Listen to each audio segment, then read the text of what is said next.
Good morning and welcome to 49ers Coffee Talk. We're your host, Cohn and Sybilla Bakzaza. The offseason is just starting. There's news this morning.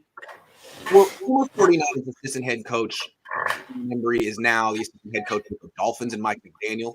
McDaniel is starting to purge the 49ers staff. We're going to talk about the news. We're going to focus mostly on the defense today because usually that's what Sybilla and I talk about. Sybilla, how you doing? Good morning. How are you? I'm doing well.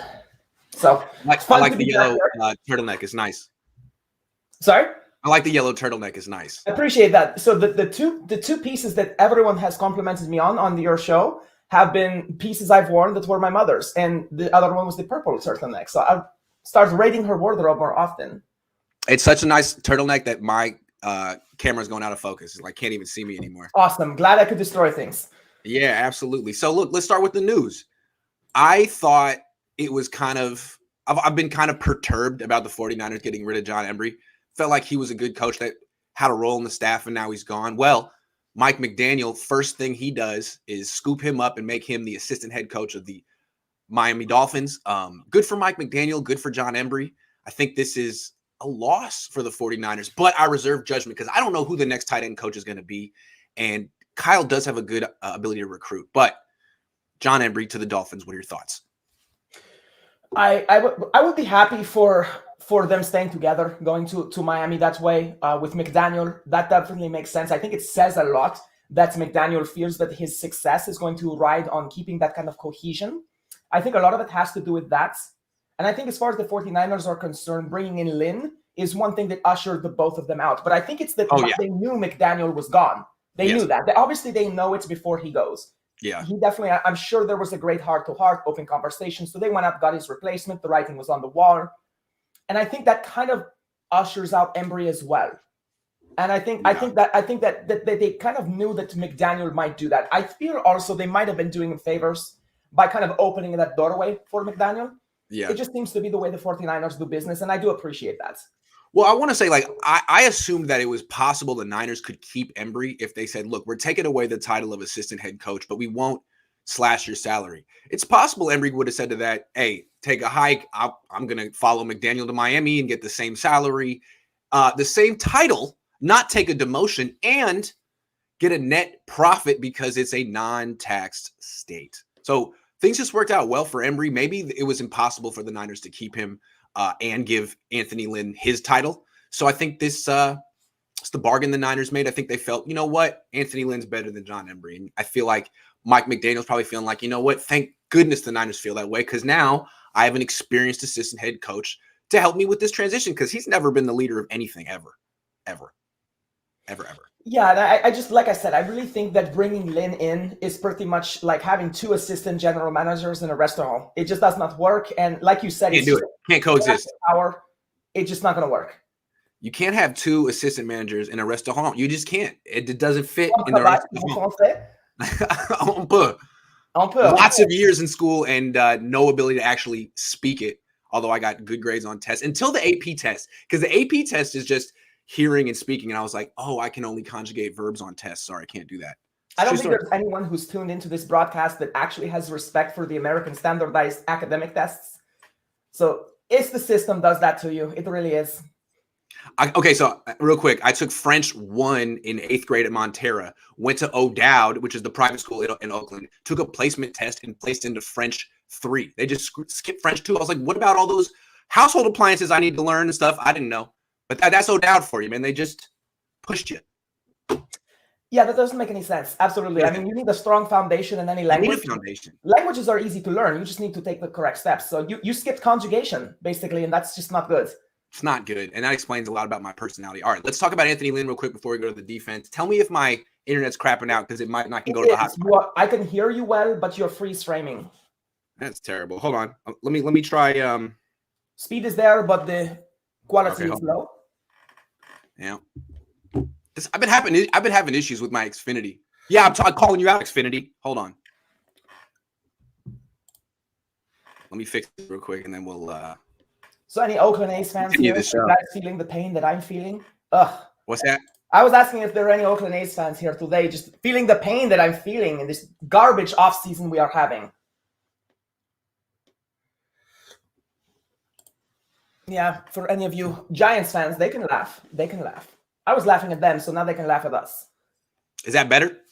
It is better. It's a little fuzzy, but it's much better. There you go. You're good. You're good.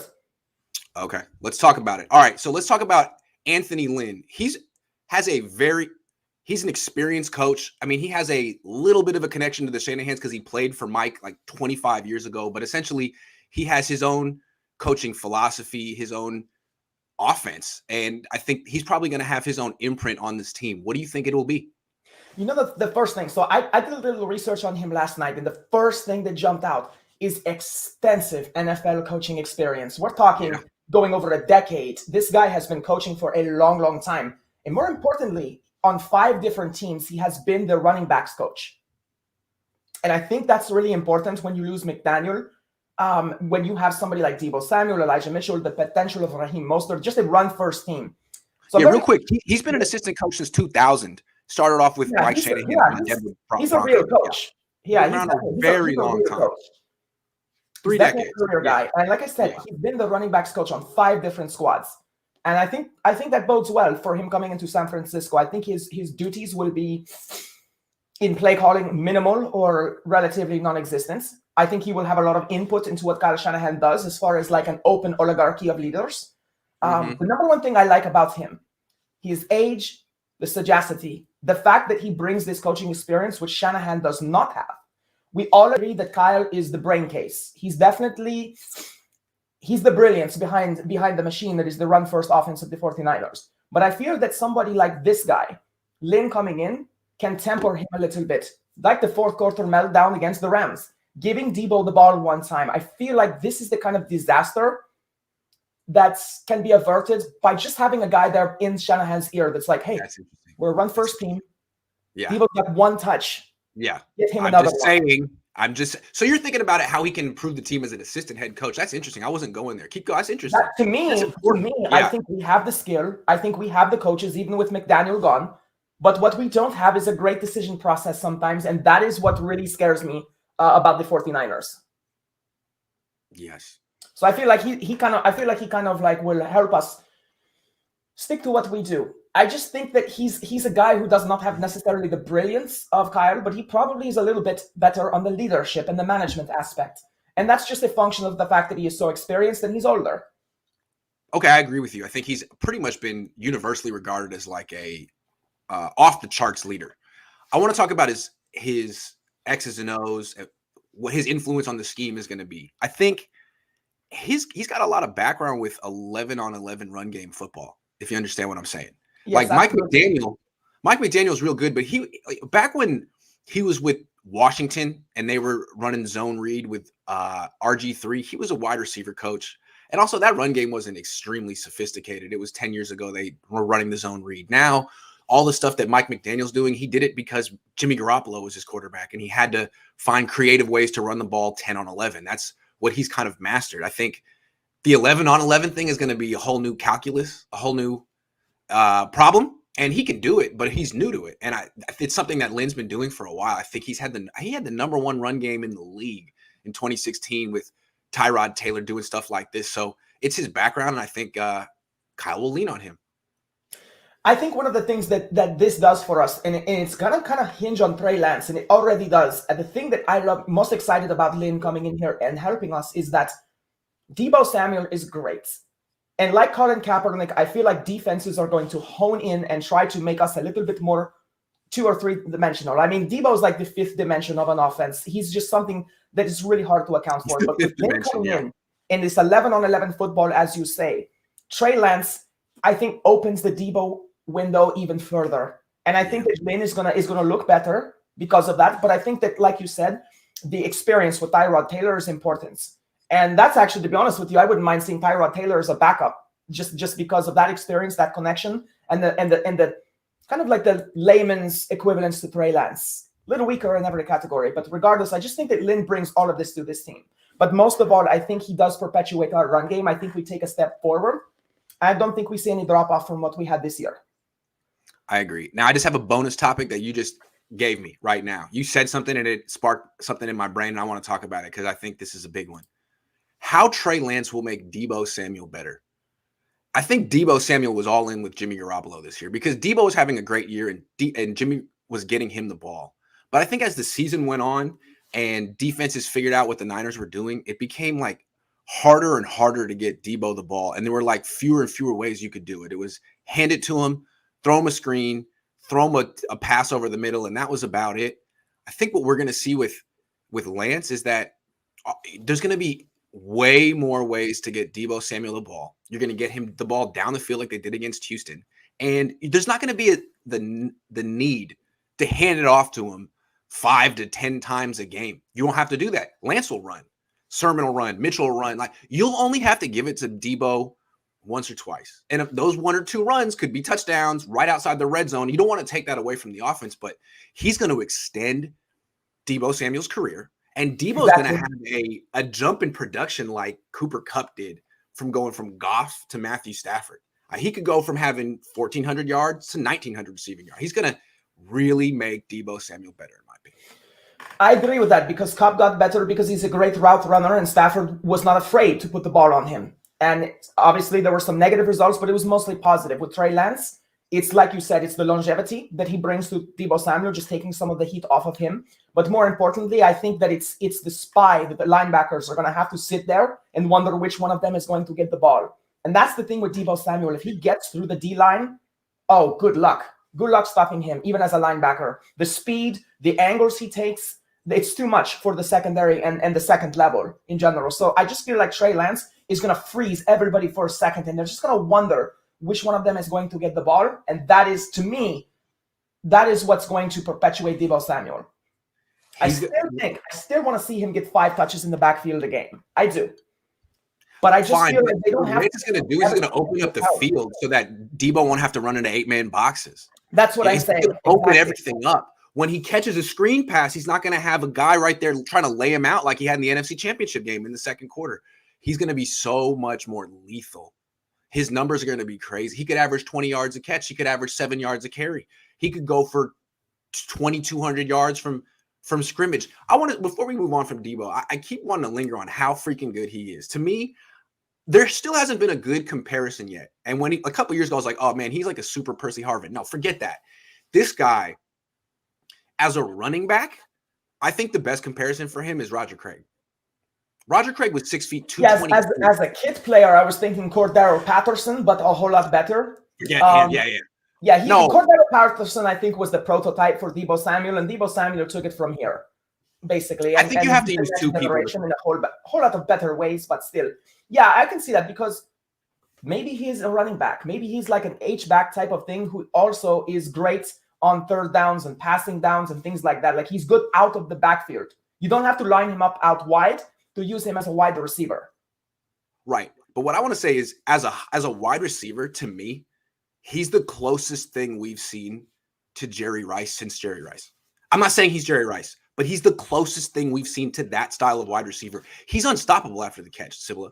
He's the best by far. He averaged 18.2 yards. He led the league in yards per catch, catching underneath stuff and going after. I mean, who else does that? Absolutely. Who else does? So to me, he's like a combination of Roger Craig and Jerry Rice. I'm not saying he's as good or better than either of them, but that's the best comparison I can make for this guy right now. I could see him being a slice of the two. Absolutely. Yes. I think on paper, he looks more like Jerry Rice than he actually plays like Jerry Rice, just because of the fact that Jerry Rice has a lot of things in stride.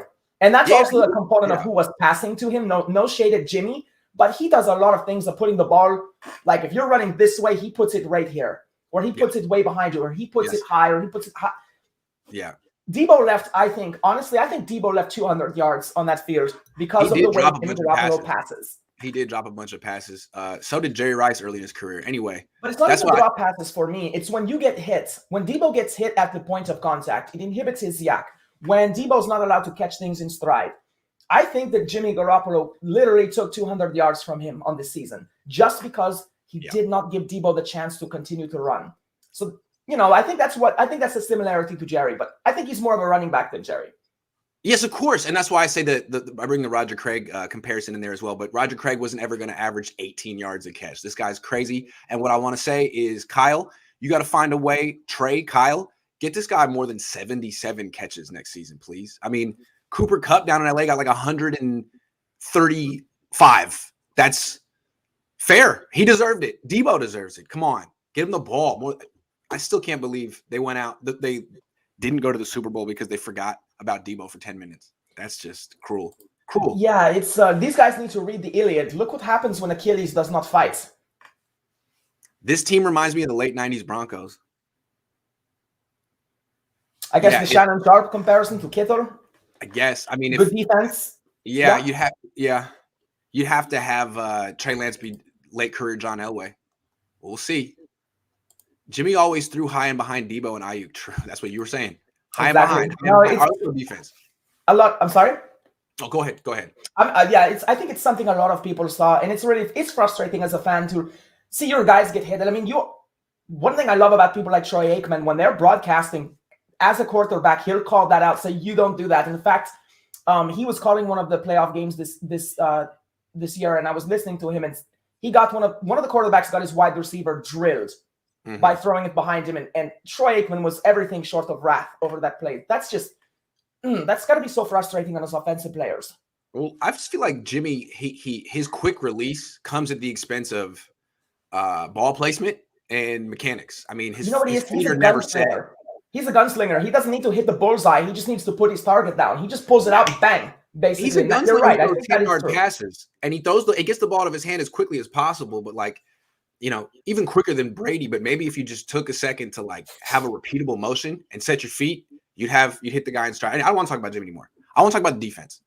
We usually talk about the defense. I just watched the NFC Championship game film with Jack Hammer yesterday, and it was enlightening. Jack and I don't often watch defense, so this one was a big one. And now I have a real clear idea of what this defense is and what it's going to be next year. And I want to go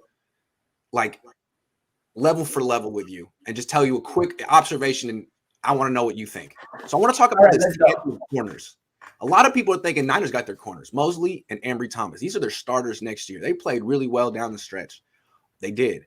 Here's what changed. Early in the year, it wasn't Embry, but it was Emmanuel Mosley and whoever. They were playing a lot of aggressive man-to-man coverage. Wouldn't you agree? And getting roasted deep.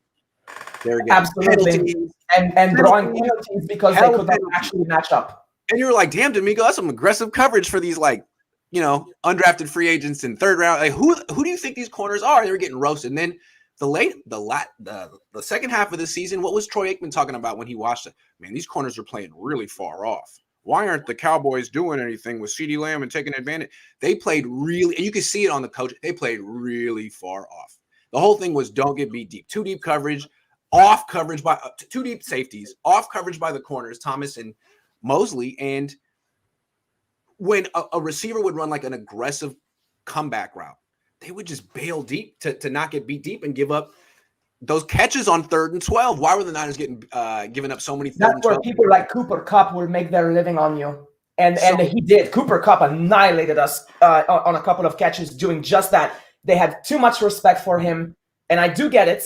But that's where your safeties, who are decent safeties, they should be able to clean that up. I honestly feel that DeMeco Ryans was like, "Damn, I have a horrible cornerback room." That's true. And I mean, it's like, okay, so if you lack the speed and the instinct. One of the reasons that Richard Sherman had such a long career and why he was so good is because— Thank you for bringing him up. Right. What I was going to say is they're playing like him. They're playing like late career Richard Sherman. Without his smarts. That's the thing. Without his film study. So Richard Sherman is like, I'm not a fast guy. I'm not an overly athletic guy, but I'm a smart guy. And so I will play off to give myself a buffer to make up for my lack of speed and agility. Yes. And I'll correct with a perfect angle, take the perfect route. I know this route. I know what he's going to do. Right. And so that's called game speed. Right. And so real quick, what you do is you don't give up touchdowns. You don't give up big plays. The Embry, by the end of the season, Embry was money on the deep stuff, right? Yeah. And honestly, you could have beaten Richard Sherman in his Pro Bowl year with us if you passed at him every single pass, because every pass would have gone for 5 to 7 yards. Exactly. So when you learn to beat Mosley or Thomas for 10 yards, you can. The comeback route is open all day, just like it was for Sherman. That kills me. It annoys me. It's not. It's really. That's not good enough. It'll get you far. The more likely you will match up against, obviously, a better team and with better offensive weapons. And the yak of Cooper Kupp. Okay, so fine. He catches it 5 yards. What's he do with it after that? when you're playing other teams, when you're playing the Eagles, when you're playing just lesser teams in general, they don't have these players. And we get away with that. We get away with the zone coverage. And okay, they burn us one time for 40 yards. And then the defense tightens up in the red zone. So that's what DeMeco Ryans was doing. He was playing with a weak hand, and he played a really good bluff game. And I admire that. And that is good like coordination. Control, help your corners by playing them way off and with two deep safeties and have a great pass rush and a great run defense. There's really no more you can do. But when they had Verrett last year and Saleh was a coordinator, they didn't play like that. They were like, hey, play real far off Verrett and just don't get beat deep. Verrett was in everyone's face like this every snap, running stride for stride with people down. That's what you want. That's a shutdown corner. And lockdown corner. That's what the Niners don't have. And until you have that, you're going to be calling these really conservative soft coverages and probably not going to win the Super Bowl. I feel very strongly that you need a legit corner who can match up like Verrett, face-to-face, stride for stride with the top guys in the league. So I think the Niners should go after a guy like Stephon Gilmore who can actually match up with Cooper Kupp. Otherwise, you're just going to play quarters all day and get roasted. That's roasted. The thing. The Niners were always like, in that game, they were 2 or 3 passes defensed. Yeah. Or 2 or 3 tackles even away from winning that game. And that's the point you're making. You just want to buy back 2 or 3 of those catches to OBJ or Cooper Kupp. Absolutely. Well, real quick, I mean, the two big plays. There was the touchdown to Kupp on the right side where Embry Thomas was covering no one and Tart was late to break. There was that one, right? And then there was the other one in the first half where Skowronek was wide freaking open. Mosley and Ward are both driving down on Kupp, and he drops the ball in the end zone. So those plays were really similar on opposite sides. Basically, both times it's quarters. And you have the number 2 receiver, the guy in the slot, going straight at the safety and making him commit. And on the one Mosley, he passes off his number 1 receiver running a post to Ward, and Ward is driving down on Kupp, running an out route, and no one covers. To me, that is probably a function of a secondary that hasn't played together very much. So they should get better at that next year. But like, that's really alarming, man. You can't feel confident with them in zone if they can't even pass off. They can't even communicate. It was alarming watching this performance. Ward's an interesting one as well. It's interesting you bring him up because he had some really bad plays in the playoffs that were a component of him not seeing the field well at all. And he had some great plays in the playoffs. He's very aggressive, and I don't dislike that. I feel like he started to get his swagger back at the end of the season, and like I said, there were just a couple of plays, and maybe that's the way he was coached on that particular play. It's really hard to know. It seems like he was following his assignments. I think it was Mosley's fault. Here's the way I look at it. At quarters, I think Ward looks bad because when you're watching the play, you're like, "Where's the safety?" Because it's a deep ball. But yeah, I think Mosley is supposed to stick with him the whole way. I think so too. I think the way I understand quarters is the safety is responsible for the number 2 receiver. That's the slot guy. If he runs right at him, if he runs 10, 12 yards at you and you don't pick up, who else is going to get him? He can run right by you. If it's 4 verticals, right? If it's 4 verticals and you're playing quarters, that becomes man-to-man real freaking fast as soon as that guy gets up on you. So the whole point of attacking quarters is to get the safety to commit to the number 2 receiver. So that was a quarters beater. He ran right at Jimmy and ran out, and Jimmy's going to have to – that's Cooper Kupp. And so Mosley has to not pass off the post to the safety. Can't do it. You have to stay with him. And he turned all the way around trying to get Kupp. But that's what happened is Cooper Kupp. Everyone's eyes are on Cooper Kupp in zone. And the Rams use that against the Niners all day. Here's Cooper Kupp. Here's Cooper Kupp. Oh, no one's covering this dude over here. I'm just saying. And that's because you're playing zone. You want the ability to play aggressive man-to-man covers. They don't. DeMeco doesn't think he has that ability with these players. Exactly. Yeah. Again, this cornerback room is limited. It really is. Mosley is somebody that we should have to keep around. There's a couple of guys that we should there's one guy in particular I think we should let go, and that's K1. Well, hold on. Let's talk about K1 right now because that's interesting. I was watching him too, and I think they probably will let him go because he's older.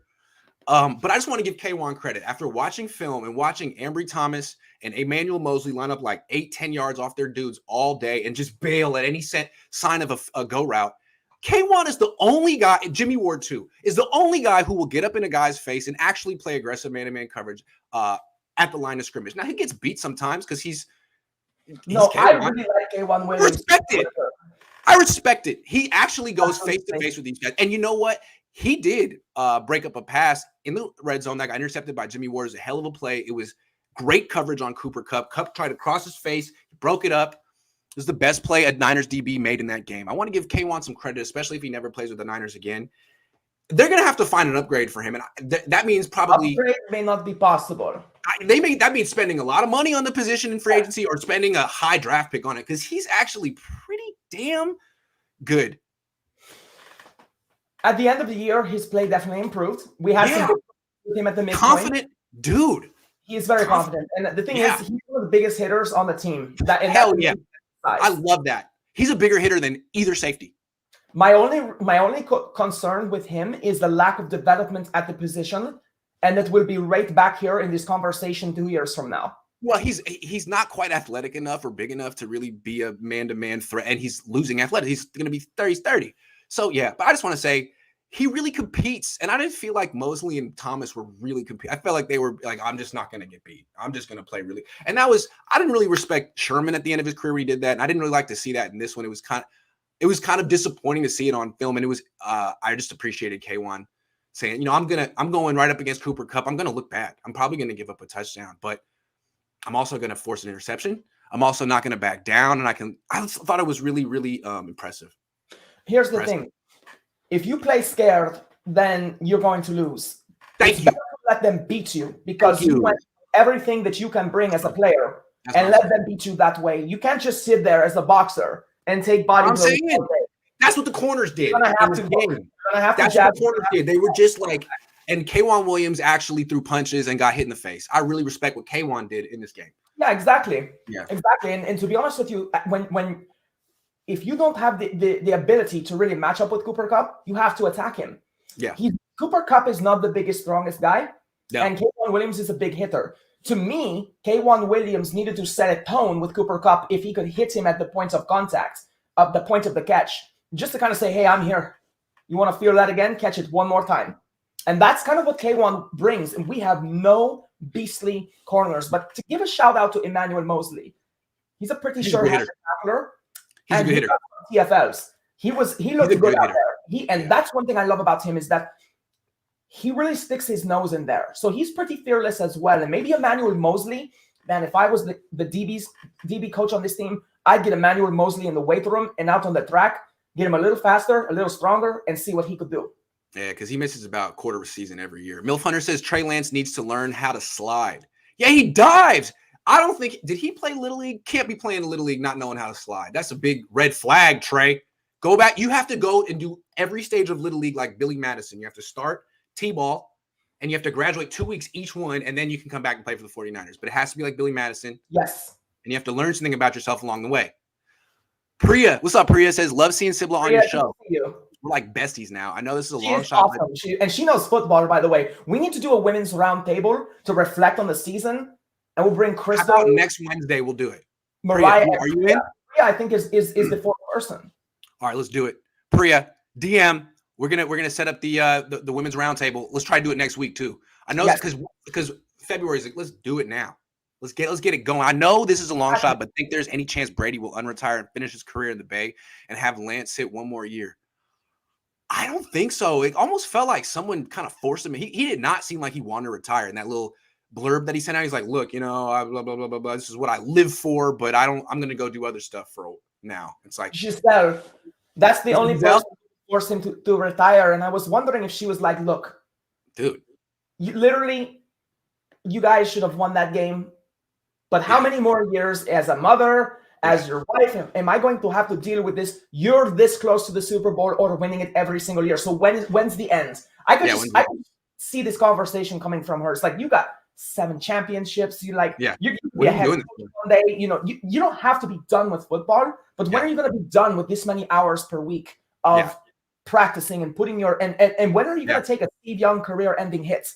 Yeah, your oldest son is 35 years old. I mean, when are you going to spend time? Exactly. Yeah, I mean, really, how old are you? Say that I would love it if he came to the Bay. Oof. It would be cool. I just don't think he's allowed to. I think he's been told. Well, he's still under rights with Tampa Bay. So if he retires, the ugly truth is that we have to trade for him. That's right. So that's why the conspiracy theory that's out there is that Jimmy Garoppolo is part of that trade package, but I don't think Bruce Arians wants him. What we need to get Xavier Howard out of Miami since he wants out could be an option. Kittle in a third, fourth. I don't think McDaniel goes there as the new head coach and then says, I'll axe one of my best players. Goodbye. Yeah, it's a bad move for the locker room, right? Exactly. Yeah, it's a good point. Who would do something like that? Even if he brings in Kittle, it wouldn't matter because Kittle's not part of that locker room. Kelly would do something like that. Ugh. Oh, I'm here. LaShawn McCoy, peace. Deshaun Jackson, peace. Yeah, no, that's something. The football gods. You're a Bruins fan, right? I mean, I went there. I don't root for Chip Kelly. Okay, I was going to say. I was going to say they punished you, for some past trespass. No, they did. I can't even root for UCLA. Ugh. Is he still there? He's still there, isn't he? All right, I don't want to talk about it. All right, let's talk about Fred Warner because you've been harping on this all year. Everyone's been talking about how he hasn't been playing his best. It was alarming to watch in this game.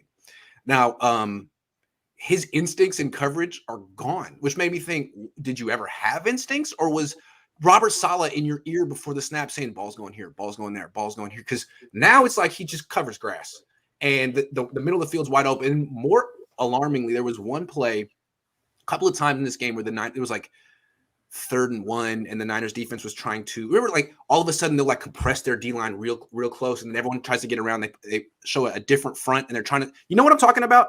Yes. Remember that? They did it twice. They showed this front twice. The first time, Fred Warner didn't know where to line up. And Aziz is like, dude, you're over there. I saw that. And Chart's like, I saw that, and I said to my father, I was like, ooh, look at Aziz Al-Shaair laying down the law with Fred Warner. Yeah, and Chart I too. don't want to be too far into that on its own. Where the hell are you? Yeah. And it was confirmed because they did the same thing later in the game, and that time Fred Warner was actually in the right spot. To me, it was like, man, how many times this year have you missed assignments? How are you missing assignments? They give you a $95 million contract. You never did this kind of stuff in the past. What? I don't understand it. I just don't understand it. Where did this come from? I don't get it. I don't know how I can't even begin to explain it. I remember he got injured at a certain point, like in the latter third of the year. I'm assuming he recovered from that, but it seems like from that point forward, I started saying things like, that touchdown went right through Fred Warner. And I'm not going to read into that because he's still good. You get beaten sometimes. Richard Sherman at the height of his career, he got beaten. But it started to happen with more alarming frequency, as you said. I agree with that. Missing assignments that's like really that's setting himself up for failure, and that is surprising. It's almost like he's disfocused by the end of the year, and I don't know if that's true.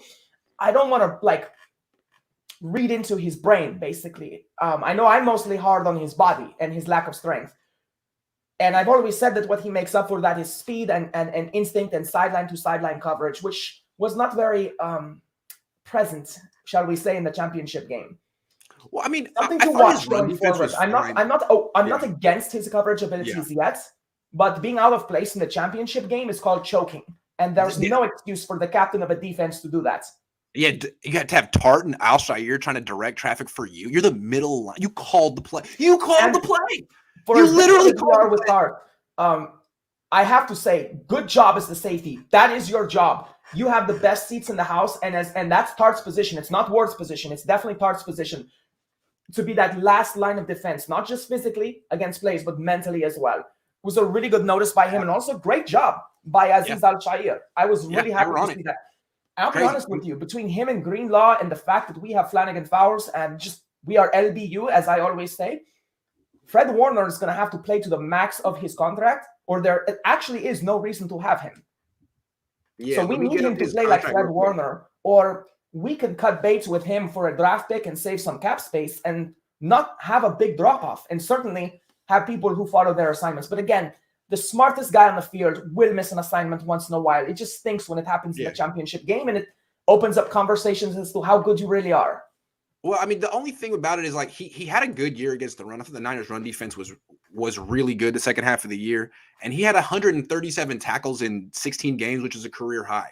It was the coverage. The quarterback rating he gave up was like 111, and then just like the stats, 4 pass breakups, no picks. I mean, that's career lows in both. The year before he had 6 pass breakups and 2 picks. The year before he had 9 pass breakups and a pick. Like he was all over the place in coverage. And people say, oh, he could cover wide receivers. He could cover Hollywood Brown. Now he's just like any other linebacker, which is to me alarming because they're paying him to be super special. And this year, his cap number was only 3.6. That's nothing. Next year, $8 million. That's expensive. But 2023, 18. 2024, 22. 2025, $24.4 million cap. They're going to have to restructure that. Yes, because you can't trade that if this is how he's going to play. I mean, forget trading. No one wants that. Exactly. That contract. You're going to have to cut him at that point. So I'm not saying cut Fred Warner. I'm just saying dude needs to really step up. No, but if he plays like this on a $22 million contract, you have to cut him. Well, yeah. So and that's he's not going to get to $22 million for like 3 years. Next year he's at 8. So he can definitely be worth $8 million, but he needs to do more in coverage and he needs to know his assignments. You called the play, Fred. How does everyone else know? I'm just saying. Yeah, he has the green dot. Fred. These are things I didn't see from Fred in the past. I watched a lot of film the last few years, and he was always above reproach. It was weird to see. Anyway, Justin says, "What's the best?" I think we really need to see what he does next year. We need to see what he does with his offseason. Fred Warner needs to put himself in a better position by getting in the damn weight room and lifting. And if he can do that, I really think that Fred Warner will get his swagger, his stride, his confidence. Fred Warner with 15 more pounds on his body, then he's a beast. See, to me, I'm not even worried about his physique or his hitting or his physicality. It's the coverage. Like, what happened? Well, I know, because he doesn't have a physique or physicality. What he has is coverage, and he's supposed to be the best. He was a DB in college, at one point, the only non-defensive back in the top 5 pass defenders in football. That's what I'm saying. What happened? And that's why where people like me who critique his physicality, you got to say, that's okay because we have the best pass defender in football. Right. So I'm not even... Look, the physicality is coming from Azeez Al-Shaair. Where is the coverage? That's what they're paying you for. They don't pay linebackers to hit. You pay them for that unique ability to cover, and all of a sudden, it was gone this year. And it was evident in the NFC Championship game. I'd like to see it come back because it's in him. I mean, it's in him. We've seen it. Unless like Robert Saleh really could anticipate everything. I just don't believe that. There's no way. It's something that they address in practice. We will really have to see in the first quarter of the season, this upcoming season, what he does. Justin says, what's the best way for the Niners to stop using Kittle blocking? I feel get a good right tackle. That's my first thing. If you have if you have a 290-pound right tackle whose best thing is getting out in space in the run game, but can't block anyone on 3rd and 7, then you're going to need Kittle in there. So how about a good right tackle? That's a really good comment because in this vein, one of the reasons Kittle was not effective in the pass is because when he goes out there, it's more obvious than it's ever been before. Yeah. So they're able to key on him the way they were not in the previous seasons. That's a great comment. Yeah. I mean, people said, his production fell off the second half of the year because Compton was the right tackle. Compton, I think, was maybe a little bit worse in pass protection than Mike McGlinchey, but better than McGlinchey. I want to say something real quick. With McGlinchey, he was so bad in 2020. What he tried to do was get light so he could be faster. And he was at like 285. He was a good run blocker, but his pass protection was atrocious. Then in 2021, he comes back bulked up, talked about it, right? I'm bigger, I'm stronger. He was certifiably slow. And their run game was nothing special around the right side. He goes out, Compton comes in. And the run game takes off around the right side. But Compton, again, is like 290 or whatever.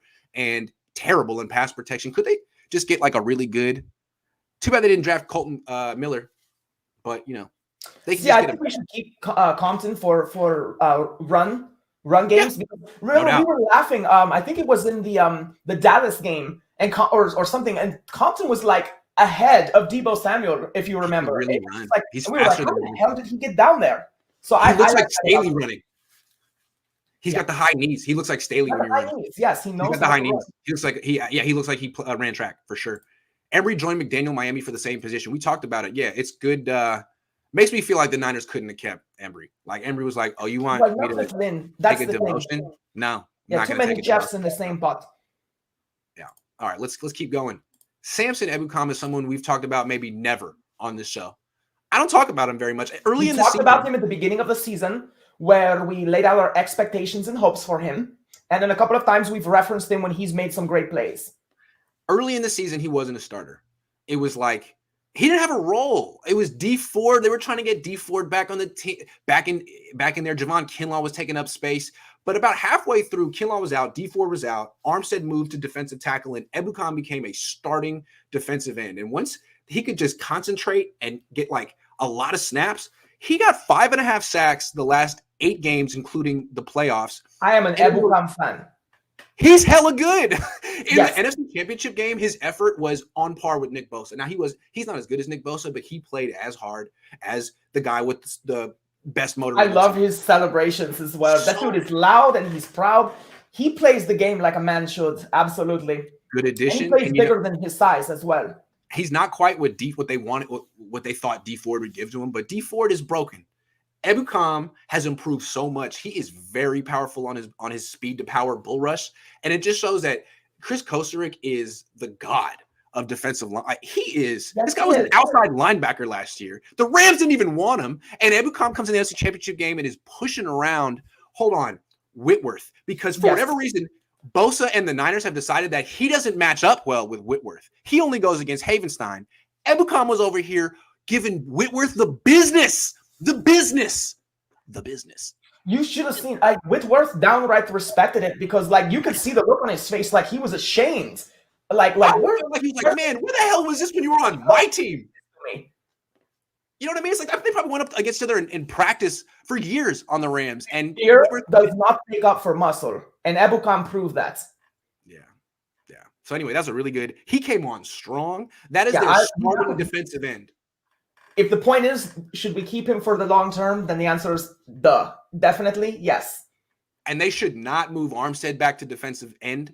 They should not try to bring Armstead is his only way to flourish is if you let him stay in his natural environment. And why have him anyway if you're not going to do that? Why pay him if you will not let him do his job? The Niners have their bookends. Ebukam, Bosa. Ebukam is everything. You know what Ebukam does for this team? He lets us keep Bosa for the long term because he's not a huge splash defensive end, and you could lock him up with a decent contract. It's not going to break the bank. We didn't have to draft him. We didn't have to spend the first rounder on him. We kind of got lucky with him, but I think it's also, kudos to the scouting department for reviewing his tape, bringing him in, plug and play. And I want to say real quick, one of the first times I ever interviewed or talked to Robert Saleh on the phone, we were talking about the Super Bowl between the Rams and the Patriots. The Niners had been eliminated, and I was previewing that for the Press Democrat when I was working there, and we were talking about the game, and he was just going through. He said, by the way, he didn't even know the guy's name. He was like, whatever his number was. He said, that guy, he's really good. I just want you to know, he's really good. So he was on Saleh's radar years ago, which means he was on the Niners' radar years ago. And it's just interesting to see their vision for someone else's player come totally to fruition. All he needed was a little bit of time and a starting role. That's their starting DN. Absolutely. Yeah. And keep him there. I want to talk about Armstead. So Armstead was just a freaking beast week 18 in LA. He's one of the main reasons they won that game. Same thing in Dallas. Same thing in Green Bay. He had a 3-week stretch that was as good as any 3-week stretch I've ever seen from a 49ers defensive tackle. And then he didn't register a statistic in the NFC Championship game, and I didn't know why, so I watched the tape. They accounted for him, don't you think? Well, what happened was the Rams made it clear that they were going to double team him pretty much every snap. You know why I think they double team him over some of the more dangerous defensive linemen we have? Because of his physical size, his ability to disrupt the pass game by moving the pockets. And you're dealing with a pocket passer who wants to dial up his arm strength and hit guys with accuracy. So actually, it's not sacks that defeat Stafford, it's pressures. Armstead is capable of at least making him roll out. They didn't want to do that because then he would roll out into the arms of Ebukam or Bosa. I mean, it's just a simple right choice. Yeah, but it's just as simple as which way do you slide the center? And obviously you're going to slide the center and Armstead, not Arden Key. Oh, actually Arden Key is a better pass rusher than Arden. But Armstead's bigger. He's hard to block one-on-one. They both are. Anyway, they decided that they were going to slide the center to Armstead pretty much every damn time. And they chip Bosa sometimes too. That's a different thing. Armstead just loafed through the whole game. If you don't believe me, go watch the film that I posted yesterday. He just stood up and just did patty cake he had no impact on that game. Yeah, his mechanics were definitely off. Yeah, that's really bad mechanics.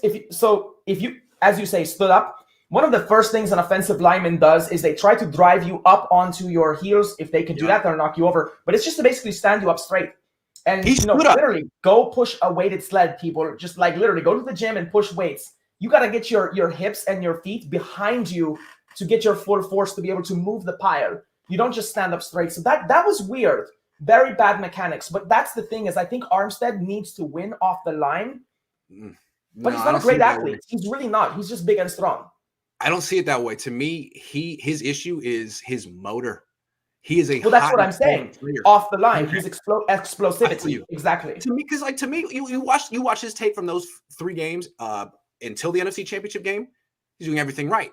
He was unblockable. He was freaking great. He was playing at like an all-pro level. And then in the biggest game of the year, you need to keep it going. They paid you $20 million a year to give consistent effort. He just doesn't show up. And that's my issue with him. He can be the best player on the field, but he flips that switch rarely. He is very bipolar. Yes. Weirdest times. NFC Championship game, you needed a breather. There is no next week, man.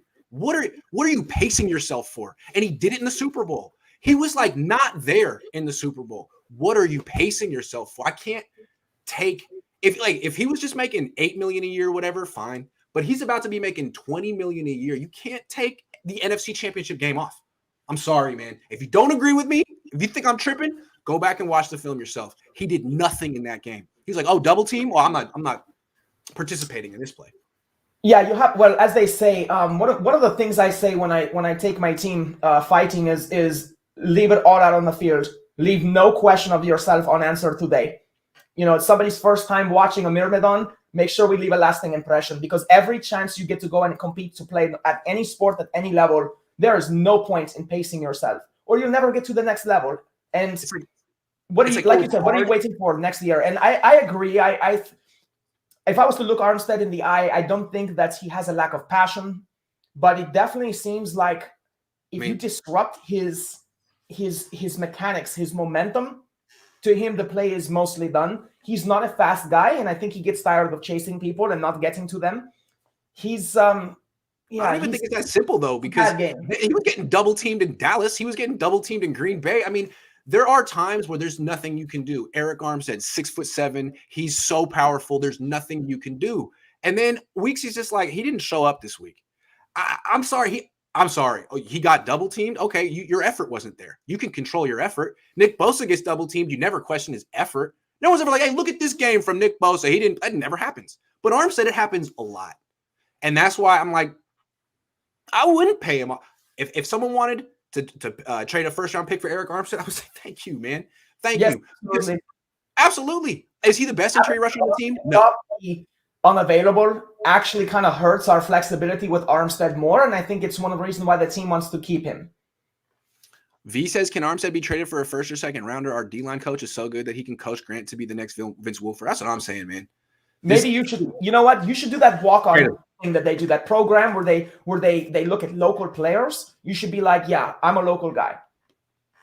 Hey, if they could trade Buckner for a first-round pick, everyone says Armstead's better than Buckner. Actually, right? I'd rather see you go DB and cover Kyle Shanahan.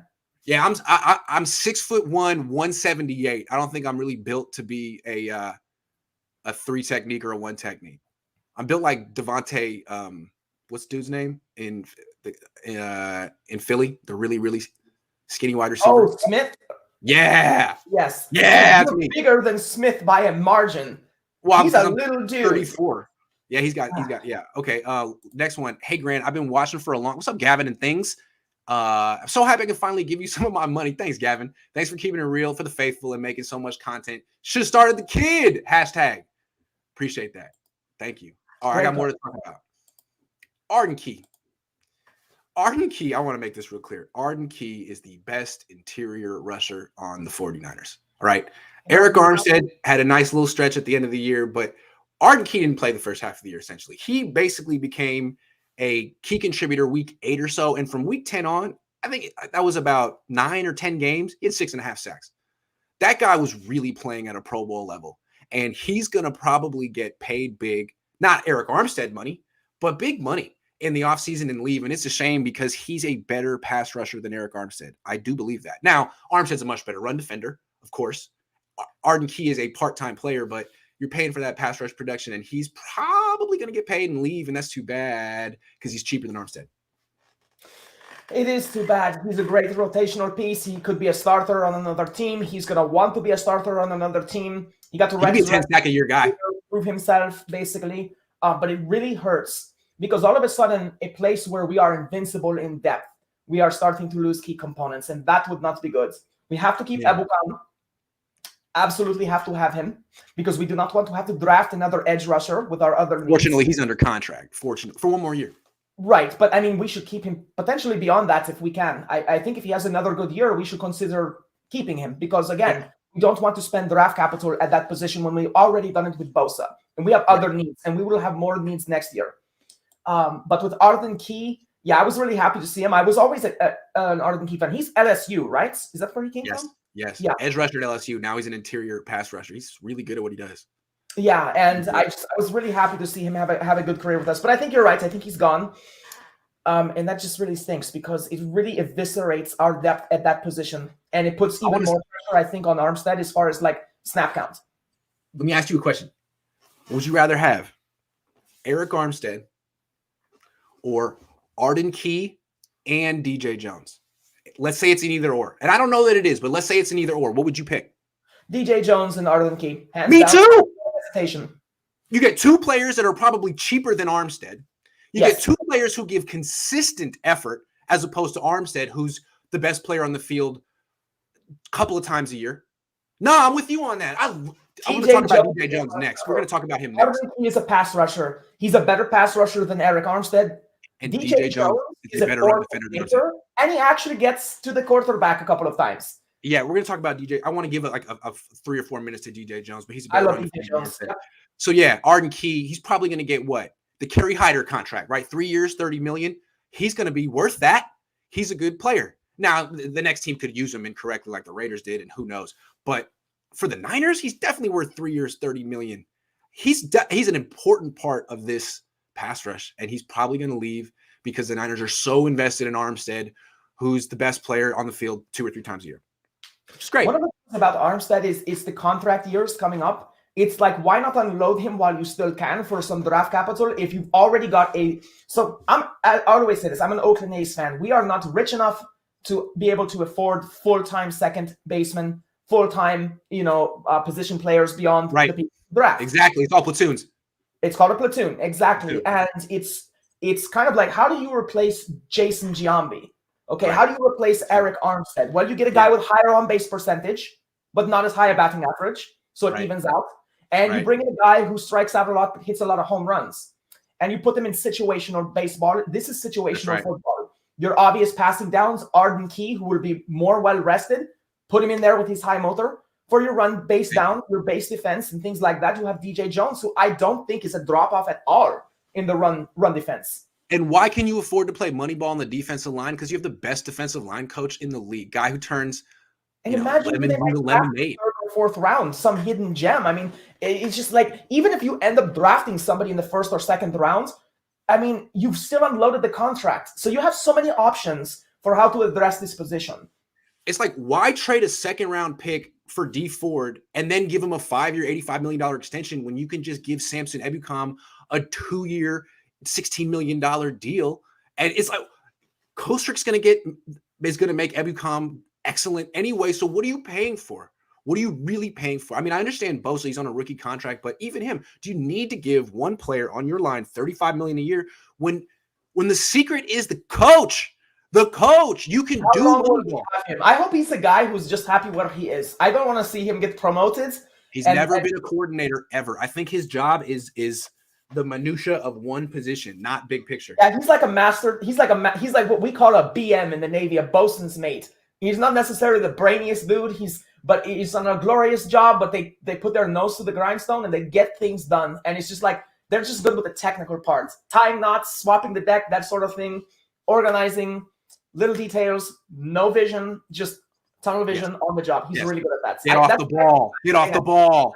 Where he is. Watch the snap. That's it. That's what he does. He just get off the ball. It's just constant. Exactly. Oh, I love him. Yeah, he's great. This Niner gang says Sybilla, beautiful, strong, smart. Give her the job. Hey, what's up, Niner gang? She's had the job. She is a regular. Hey, say hello to Maria, mi hermana. Why can't I get a sub skipping super chat? I didn't skip no super chats. You just got to bear with us. We Patience is a as the conversation breaks, Moneyball only gets you so far in football, guys. I mean, he's right with that, but we're not talking about I wouldn't do Moneyball in the athletics here. Coach. Yeah, we have a good player in Arden Key and DJ Jones. So this is like Moneyball with a couple of 4-star players. Basically. I wouldn't do Moneyball in the secondary. I wouldn't. I think. But Moneyball is what we did in the secondary, and that's But you have to have the coach. It's our fault because we didn't draft for it. But it's not our fault that people get injured per se, and that we are stuck in the dregs of free agency. I mean, at that point, we were screwed to begin with. Kyler Murray done with football? And did you see? So he did. Okay, I don't know if you guys know this, but I'm loving this. The Rams are the only team you have to worry about for a little while. Kyler Murray deleted all his Cardinals-related pictures on his Instagram, and he unfollowed them like a child. And I'm thinking to myself, this is a little high school drama. Did he block him too? For those of you who don't know, he's 15 Did he hex him, jinx him? And he's dating the cheerleader of his dreams, right? And then they had a spat, so he unfollowed her, and now it's over. Because you know the way kids are with social media. If you unfollow somebody, that's divorce. Ooh, it's over, man. It's really childish what he did. Here's the thing. Everyone here, I think we all work for our dollar. And so do NFL players. But we're not getting paid millions of dollars a year. I would be very thankful to an organization that drafted me first overall and got me DeAndre Hopkins and JJ Watts and got me a team, built a team around me, pays me millions of dollars to do it. They have bought my follow for life. Even if I'm traded to another team, I would still follow them. Two more people I want to talk about on the defense. We talked about him a little bit before, but DJ Jones. DJ Jones about to be a free agent, and I want to say, dude, get your money, please. Get your money. Well, this guy's worth it. He is a hell of a player. He is just a nose tackle. And I think the Niners, people hold it against him. What do they love about Armstead? He plays so many positions. Okay, well, DJ Jones plays one position. But in that one position, he is a way better run defender than Eric Armstead. I'm watching. You can't freaking move DJ Jones. You put two people on him, he stands still. You cannot move him out of his gap. Armstead, there's a reason Saleh didn't want to play him at defensive tackle in a wide nine. He's high cut. He's 6'7". If you get one guy to knock him from the side, you can move him gaps to the side. So on one side, you got a freaking boulder that's like rooted into the ground. And the other side, you got a 6'7" D tackle. So DJ Jones is the best interior run defender on the team. Better than It's interesting you say that, especially about the leverage. In martial arts, the most difficult size man for me to deal with is about 6 foot. And if he weighs over 250, 260, then he's short enough that I can't get underneath him. The easiest matches I have are the guys that are 6'5" and up, which it's rare in martial arts, but I think the biggest I fought is 6'7". That was one of the easiest matches I've ever had. And it's because I can get under him and drive him off his feet. And I'm like half his body weight. DJ Jones is It's very interesting to say that because leverage does matter. But see, for me, DJ Jones would be my worst nightmare, if you will, because like you said, he's a boulder, and it would be like, great, you don't have a height advantage on me, so I can't get underneath you. So now it's just a matter of my mass against your mass, and hopefully I've done more reps on the squat rack than you. No, but you don't, because he's 6 feet 330. He's a bowling ball. He's literally. It's funny to see him. He doesn't look that tall because he's built like a beer keg. It's hilarious. I mean, his center of gravity is the earth. It's impossible to move this man. Yes, he's absolutely. Really, really good. And again, the Niners are probably going to lose this guy. Him and Arden Key are going to get nice deals, and that's too bad because to me, the combination of them is more impactful than giving $20 million to Eric Armstead. It's too bad. Yes. DJ Jones is so good. So good. Better run defender than Kinlaw, Armstead, Bosa. He's what they call a key cog in the defensive line. Hell, yes. You literally cannot lose this guy. All right. Last guy. You can't. DeMeco. DeMeco is an excellent defensive coordinator who had an excellent season. And it was his first season, and we should expect him to improve the way Robert Saleh did. But I'm going to say a but and be a little negative here. After watching what he did against the Rams, I'm not going to say he was bad, but I don't think he did anything special. And I'll say what I mean. He essentially rushed for all game. That's it. And I understand that the numbers say you don't blitz Stafford on 3rd and 12, on 3rd and 9. I mean, he really didn't not ever, very rarely did he blitz. And when he did blitz, the blitzes were poorly executed and Yes, I felt poorly designed. That they were terrible blitzes. Yes. Yeah. And to me, like Salah, and this was by He also did delayed blitzes on a guy who has fast route runners. That's actually really stupid when you have Cooper Kupp and OBJ who are such polished route runners, and you're gonna do a delayed blitz so that they can get to the first down marker, and then even still, so they were literally like letting guys get off the line by 5 yards before they actually turned their motor on. Right. They were doing this very nifty kind of like this very intricate looking blitz where they would cut inside, they would jump to the outside, and then they would take off. That does not work. No. And they've given up these quick throws by playing off coverage with these. The blitzes weren't really like there was one where you had Fred Warner blitz into the A gap, and I think it was Arden Key kind of stunt over to the other A gap, and then Eric Armstead's supposed to come all the way around and get the B gap. He trips and falls, and Stafford runs for like 15 yards on 3rd and 12. Like, what the hell is? I want to say is Al-Shaair and Fred Warner on that blitz because Al-Shaair has the strength to get through the line and enough athleticism to pursue. But Fred Warner should have been in coverage. He should have been in coverage with his sideline to sideline tackling abilities, and then that run doesn't go for 12 yards. Sure. Also, but what I want to say with DeMeco, so essentially what he did was rush 4 and call zone coverage most of the time with a little bit of man coverage here, soft off coverage. And it was not enough. There was no change-ups. It was very, very vanilla. And as soon as his pass rush got a little tired, it was over. Well, the number one knock we had on DeMeco Ryans through the first half of the season was his inability to adapt. But I think he got better, as one would expect from a first-year defensive coordinator. Remember, we never lost hope in him. We always said, this is his first year, but he came back to haunt them in the championship game. I really think that OBJ and Cooper Kupp's name alone had DeMeco Ryans running a little bit scared. He had too much respect for them. He wouldn't let his players beat the Rams. He wanted to play it safe so that the statistics would seem like it favored most likely getting a victory, if that makes sense to you. I really think that he was so focused on Cooper Kupp and OBJ. That's why you got that 4-man front the whole game. He was afraid if he blitzed that they would throw a 60-yard bomb or something. That's what it comes down to. But I mean, when you're at 3rd and 12, 3rd and 9, it's an obvious blitz, and it should just be 6 people up front. Go. It should because be the whole idea with the blitz is you're forcing the hot route, which is a quick throw.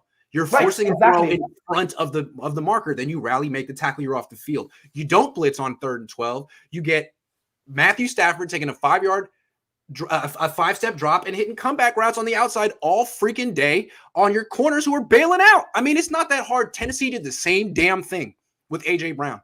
And I'm just saying, look, I'm not trying to say DeMeco is overrated or not that good, but this is his offseason assignment. Pressure package. There's absolutely tape on him. And I guarantee you that Sean McVay literally looked at where the Niners got beaten by teams that they should not have gotten beaten by.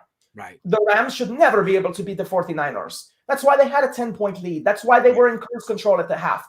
Right. But he literally said, what is it that people do? And that is they take advantage of this soft zone coverage. And hey, people, 10-yard passes are first downs. And if you want to take that all day and you want to give that to me all day, I'll take it. That's what A.J. Brown took, right? That's what A.J. Brown took left and right in Tennessee, and that's what Odell Beckham took. I mean, when it wasn't Cooper Kupp carving him up, it was 15-yard completion to Odell Beckham posted over 100 yards. He's the receiver of the game as far as stats go. Absolutely. If he wasn't there, the Niners could have done to Cooper Kupp what they did to Devontae Adams. But the difference between the Rams and the Packers is that the Rams have Odell Beckham Jr. and the Packers have no number 2. Yeah, so DeMeco had to do with 2 legit threats and couldn't do it. And now I want to give him credit, like maybe give him some corners and he would be in better positions, but still, like, you can't just rush forward the whole game. And it was very conservative. The only thing that DeMeco Ryans can do is learn from this. And the blitzing is something that any defensive coordinator should have seen. Absolutely. He should have seen it. And unfortunately, as brilliant as I think DeMeco Ryans is, and I think he's destined to be a great head coach, I hope he gets a good team. And I think he's going to be great for us next year, the same as he was this year, is that next year, or this coming season, I should say, he'll have more experience. And and that will show. And I mean, he's going to have a whole offseason to sit there and look at the tape, and I'm sure he'll see it. I'm sure he will. And he just needs to do it. A lot of people questioned Robert Saleh after 2019. Remember, I was saying Robert Saleh is really good. Like everyone says now with DeMeco. DeMeco's really good. I was saying that about Saleh in 2019, but a lot of people said, is it Saleh or is it Bosa and Buckner and Armstead? Is it just that he has this incredible four-man pass rush and any defensive coordinator is going to look good if you have that? Well, that was a valid thing to say. Saleh proved himself the next year. He proved himself the next year without Bosa. And you know what? DeMeco did well at times without Bosa this year as well. But that's the same critique. Man, your four-man pass rush lost a little juice in the NFC Championship game, and everything fell apart. Where are you? Where's your pressure package? Where's your five-man rush? Where's K'Wan Williams blitzing? Like, anytime Robert Saleh was in a jam, he had K'Wan Williams blitzing unblocked. Like, there were things he could do. Anyway, so that's his offseason project. And what I want to say about DeMeco is anytime he gives himself a project, well, we're getting beat by these chips. I got to figure out, he figures it out. So I don't really have an issue. I don't and that's doubt what I'm him. saying. I don't doubt him. It gets blown up and it's in the spotlight because, I mean, this is not on DeMeco Ryans, but from a defensive player standpoint, the lack of blitz packaging cost us a Super Bowl berth. And that's what it looks like. And it's true to a certain point. There are a lot of people are responsible for the loss in that game, but it's just like the Niners rely on their defense, which did not play well enough in that championship game. And what you say is very valid. And DeMeco has a lot of responsibility for why we did not advance. But again, it's not because he's a bad coach. It's just because he was inexperienced. No, he's a good coach. And he's actually a very good coach. A little bit of a lack of adaptability that is to be expected in his first year. And I think Saleh, he takes a light years leap forward next year. And that's saying a lot. Here's a big difference and a big reason why the Niners lost the NFC Championship game. Third down. The 49ers offense was 3 for 9. That's 33%. That's not good. The Rams against an elite 49ers defense, 11 for 18, 61%. That's not good. And that's for these reasons. You're playing very, very soft. You're basically, even on third down, you're saying, we don't want to give up the touchdown, take the first down. Really? That's how they play. And it's like they can get away with it because if you do that enough, you're going to get the sack with this pass rush. But it didn't happen in the fourth quarter because you're exhausted, just like in the Super Bowl. So exactly. Honestly, their defense switched to what I would want to see, perhaps in a 3-score lead. But with a small 2-score lead of 10 points, they really just took their foot off the gas and lost their swagger. They really did. Did not play true to their identity. Big Tone 707 says, if you guys want to trade Warner after one subpar season, weird. You got to really going to put your trust in Arden Key to be consistent. I wouldn't trade Trey Warner. I want him on this team next year, but I'm monitoring him. Armstead. I would trade Armstead now, but I would not trade Warner. He's still he's at $8 million next year. That's exactly what we said. Because I mean, maybe this is a rhetoric question or something like that. Because we were saying that if you bring up the topic of maybe even considering trading a guy in the future, people are like, "Oh, wow, okay. He wants to trade Warner." I'm learning here. No, but with Fred Warner, I think the biggest to make it very quick, the point we are making with Warner is that we are concerned that what is the strength of his game actually became his weakness. Yes. And so we want, and that's what we said. Let's see in the offseason what he does. Yeah. Hopefully that's just a blip. Random tidbit. Deebo and Kendrick Bourne no longer follow each other on Instagram. BTW my prediction. How do you know that? How do people know that? This person is good at social media. Wow. And I mean, that's awesome. I have Instagram. So send me this kind of information if you would. Kendrick Bourne said some unnecessary and childish things about the 49ers this year. Seriously, when I transferred commands in the Navy, I didn't come in and say, I hate those guys. I'd be like, well, I'm really thankful because, that was my first command and I'll never forget that. Leave it at that. Even if I didn't like them, that's Kendrick Bourne is childish. He really is. And that's too bad because I liked Kendrick Bourne a lot. I found him very humble. I found him to play bigger than his body. I found him to just be a guy that was committed to, getting better. But Kendrick Bourne said something to the effect of basically that the Patriots culture is better than the 49ers culture. Amtodd99, he's just, anyway, Amtodd99 says random tidbit, Deebo and Kendrick. Oh, we already did this. No, the other part is my prediction is Kyler to Green Bay due to the Pro Bowl connections. Kyler to Green Bay due to the Pro Bowl connections? Pro Bowl connections. What? I think they're talking about the drama of as in the stats that were put up in the Pro Bowl. I think that's what he's referring to there. I see. Last donation, then the show is over. You got to pick your poison. D couldn't stop vertical routes and deep coverage. We stopped it with soft shell coverage. That's true. That's the adjustment. Right. RD is why we were even in the game. Whole team overachieved. Yeah, but again, watching that film yesterday, like Skowronek dropped a touchdown pass. The defense, they could have roasted us in that game. Yeah, the defense really wasn't as great as the 17 points that it gave, the 20 points that it could have easily been 27. Coach here is correct. I think one of the points underlying in that second to last sentence there is that the offense did not play well. They were not lights out. No. The defense was definitely better than the offense. I want to make that real clear. The defense was definitely better than the offense. I'm just saying it's not like the defense is best in the league, nothing to talk about. I think there's things to talk about. Their D-line is really phenomenal. Yes. Really is. And that's why we want to keep Arden Key. Yeah. But I do think DeMeco made the right adjustment given the cornerbacks he was presented with. I still think you got to find ways to, I mean, if you can't get pressure with 4, you got to bring 5. You have to. You can't just say, well, if it's not Patrick's a little tired, but we got to keep rushing 4 because of you got to get pressure. Well, the other thing is it's the mark of a good coach, an experienced coach in this say, because DeMeco's a good coach, but he needs more experience, which I think he has now. The next step. I would say this. As a first-year defensive coordinator, he got more practice than most first-year defensive coordinators ever have. I would love to see the statistic on first-year defensive coordinators that have gone to the championship game and had a 10-point lead going into the final quarter. It would be very interesting to know how many defensive coordinators could get their defense that far. I think that is a really big feather in DeMeco's cap. Hold on, I got to stop this. This happens too much, and this is wrong. I know on the internet you say something. I predicted the Niners would win the game. Oh, you called. Sorry, I don't read very well anymore. He did. I predicted 17-13 Rams. The Rams got 20. Rams left tons of points on the field. They did.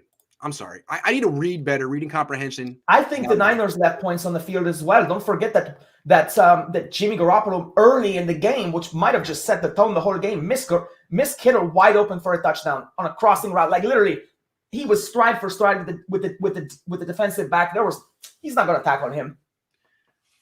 Dude says don't trade Warner. Marco. Even if you bring it up, people get there. It's like, oh my God, they're not going to trade Warner. All right, don't worry about it. Marco, we won't trade Warner. I promise that I will not trade Fred Warner. Sybilla and I will never do that. Yes. Thank you, everyone, for watching the show. Even in early February, when really nothing is going on, we're all sitting here waiting for Jimmy Garoppolo to get traded. It could happen today. It could happen next month. There's more news in the offseason when there's nothing to talk about than there is after a game. It's great. That's what I love about football. It's different than baseball, is that there's drama 365 days a year. There's something for us to talk about every single day. I agree. That's why. Next week, we got Women's Roundtable. Yes. We're going to talk about the reflection. We'll come up with some great topics. Yes. And we'll have the ladies go over what they think of the season, if it was a success, and what our top needs are, I think. Be fun. Absolutely. Sybilla, me and you will be in contact to organize this. I'm excited. Thanks for watching, everyone. I'll be back tonight with Jesse, 49ers After Dark. That's a good show.